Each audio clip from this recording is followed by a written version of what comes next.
Assalamualaikum warahmatullahi wabarakatuh. Sobahul khair ya tulab. Kaifa halukum? Semoga kita semua selalu berada pada lindungan Allah ya nak. Nah, berhubung kemarin banyak yang tidak mengikuti Google Meet yang Miss adakan, maka Miss buatkan kembali video pembelajaran agar kalian dapat mengikuti pembelajaran yang kemarin ya nak. Sebelum kita memulai pelajaran pagi hari ini, qabla bidayati dirasatana hadhihi shobah, hayya nabda dirasatana al-yawm bi qiraati al-basmalah. Mari kita memulai pelajaran pagi hari ini dengan membaca bismillah. Bismillahirrahmanirrahim. Oke, baiklah, pagi hari ini kita akan mempelajari tentang cara membuat jumlah fi'liyah atau kalimat yang menggunakan kata kerja. Jadi di kalimat dalam bahasa Arab itu ada dua, yaitu jumlah fi'liyah dan jumlah ismiyah. Kalau jumlah fi'liyah itu kalimat yang menggunakan kata kerja. Jadi jumlah itu artinya adalah kalimat. Ingat-ingat, jumlatun artinya kalimat. Ada juga kalimat yang tidak menggunakan kata kerja atau dinamakan jumlah ismiyah. Jadi di dalam kalimat itu nggak ada kata kerjanya. Contohnya itu rumah besar. Rumah besar dia tidak ada kata kerjanya kan nak.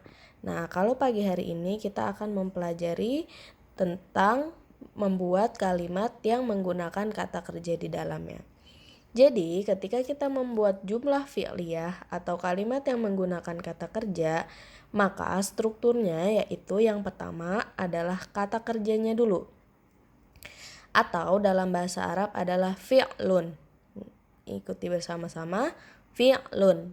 Fi'lun dalam bahasa Indonesia adalah kata kerja. Selanjutnya struktur yang kedua adalah fa'ilun. Fa'ilun yaitu subjek. Jadi kalau dalam bahasa Indonesia, kalau kita membuat kalimat biasanya subjek dulu. Kalau dalam bahasa Arab kebalikannya, jadi kata kerja dulu baru subjek. Kemudian diikuti dengan kata benda atau maf'ulun. Maf'ulun. Maf'ulun dalam bahasa Indonesia adalah kata benda. Tapi terkadang ada fi'il atau kata kerja yang tidak membutuhkan kata benda. Contohnya saya pergi. Saya pergi dia tidak membutuhkan kata benda kan, maka maf'ulnya bisa dihilangkan saja. Jadi maf'ul ini opsional. Kalau kata kerjanya membutuhkan kata benda, maka kita menggunakan maf'ul setelah fa'il. Kita menggunakan kata benda setelah subjek. Tapi kalau kata kerjanya tidak membutuhkan kata benda, maka dia tidak perlu menggunakan maf'ul setelah fa'il. Kemudian kita ada keterangan atau harfu jari yang kemarin udah kita pelajari. Contohnya adalah fi yaitu di, kemudian ala di atas, baina di antara, itu namanya harfu jari atau keterangan. Kemudian setelah keterangan kita diikuti oleh ismu makan atau kata tempat. Nah, contohnya yaqra'u. Yaqra'u dalam bahasa Indonesia adalah membaca. Membaca adalah kata kerja. Jadi yaqra'u di depan baru diikuti dengan Muhammadun, yaitu Muhammad, dia berperan sebagai subjek. Karena membaca membutuhkan kata benda, maka diikuti ad-darsa, yaitu pelajaran. Ingat-ingat, kalau kata kerja dia belakangnya domah. Nih wajib domah, kecuali untuk kamu perempuan ya nak. Kalau kamu perempuan dia bukan domah.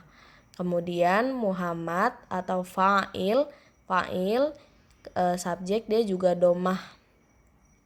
Sedangkan kalau maf'ul dia fathah. Kemudian fi ini kalau untuk harfu jari dia mengikuti keterangannya, mengikuti bahasa Arab aslinya.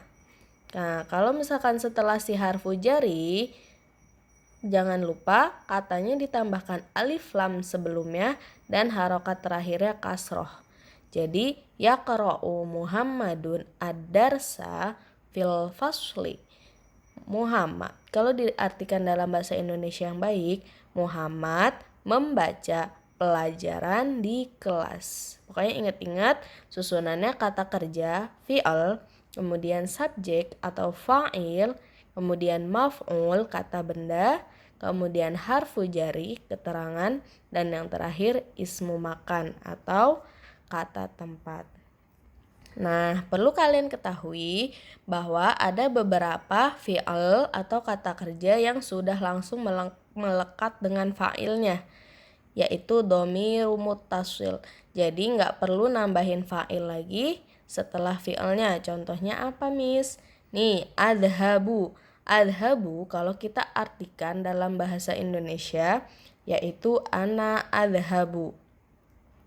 Jadi, untuk fi'al atau kata kerja, misalkan saya pergi, saya makan, saya pokoknya yang saya itu, yang fa'ilnya saya, dia sudah langsung bergabung dengan si kata kerjanya. Jadi nggak perlu ana adhabu, ana akulu, ana akra'u, itu nggak perlu. Jadi langsung aja adhabu, akra'u, akulu. Sama juga dengan si kamu laki-laki. Kalau subjeknya kamu laki-laki, dia udah langsung bergabung dengan fi'ilnya atau kata kerjanya. Sama kita juga langsung bergabung dengan kata kerjanya. Kamu perempuan juga langsung bergabung dengan kata kerjanya. Jadi biasanya yang membutuhkan fa'il atau dhamir atau subjek, dia hanya huwa sama hiya, yaitu dia perempuan dan dia laki-laki. Diingat-ingat ya, Nak.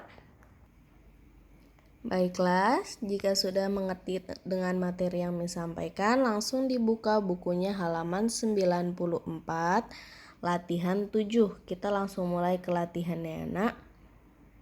Ingat-ingat tadi Miss udah kasih tahu bahwa untuk menyusun sebuah kalimat, yang pertama kita cari adalah fi'lun atau kata kerja, kemudian fa'il atau subjek, kemudian maf'ulun bih atau kata benda, kemudian harfu jari atau keterangan, dan yang terakhir ismu makan atau kata tempat.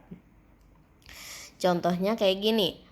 Abi, ada abi, ada al-ghurfati, ada fi, sama yanamu. Yang pertama kita cari adalah kata kerja. Kira-kira yang mana kata kerja? Ingat-ingat aja kalau misalkan dia depannya ya atau alif atau tak, dia berarti kata kerja, yaitu ya namunya pertama. Ya namu artinya tidur. Kemudian kita cari fa'il atau subjeknya, yaitu kira-kira apa? Ya abi, ayah saya. Kemudian tadi Miss bilang kalau nggak ada maf'ul bihnya atau objeknya, karena yanamu atau tidur itu tidak membutuhkan kata benda, maka kita langsung ke harfu jari atau keterangan. Di sini ada fi sebagai keterangannya. Dan yang terakhir baru kata tempat, yaitu al-ghurfati. Selanjutnya nomor 2, kalian susun sama seperti itu. Dicari dulu fi'alnya. Miss artikan ya. Hasan dalam bahasa Indonesia adalah Hasan. Al-hamami artinya kamar mandi. Fi artinya di. Yaghtasilu artinya mencuci. Silahkan diurutkan. Ingat tadi Miss bilang apa? Pertama adalah fi'al atau kata kerja, kemudian fa'il, dan yang kemudian keterangan atau harfun jari, dan baru ismu makan atau kata tempat. Selanjutnya nomor 2, fi artinya di, at-tilfaza artinya televisi, usyahidu artinya aku menonton, ghurfatil usroti artinya ruang keluarga. Nih tadi Miss bilang ada dhamir muttasil, jadi fa'il sama fi'ilnya langsung menyambung menjadi satu. Usyahidu ini artinya udah saya menonton. Kemudian yang nomor 3, wasi'un artinya luas, al-fina'u artinya teras, Al-baiti artinya rumah, amama artinya depan. Kalau misalkan nggak ada fiilnya, di sini kan nggak ada kata kerjanya. Maka yang pertama itu otomatis yang harokatnya domah. Oke. Kemudian nomor 4. Wa artinya dan. As-suqi artinya pasar. Baina artinya di antara. Maza artinya apa. Al-bustani artinya kebun. Nah, ini ada tanda tanya nih. Berarti ini adalah contoh kalimat tanya. Kalau misalkan kata-katanya langsung nyambung sama tanda tanyanya, berarti dia ada di akhir. Nah, karena ini kalimat tanya, maka yang depan adalah kata tanya. Kira-kira yang mana? Tadi udah Miss artiin. Kemudian yang terakhir, ma'a artinya dengan atau bersama. Ghurfatid dhaifi artinya ruang tamu. Abi artinya ayah saya. Dhaifihi artinya tamunya. Yatakallamu artinya berbicara. Fi artinya di. Oke, untuk hari ini kita cukup latihannya ini aja sebagai latihan membuat kalimat. Terima kasih, silakan dikerjakan latihannya. Syukron. Mari kita tutup pelajaran hari ini dengan membaca Alhamdulillah. Hayya nahtimu dirasatana al-yaum bi qiraati alhamdulillah. Alhamdulillahi rabbil alamin. Syukron. Wassalamualaikum warahmatullahi wabarakatuh.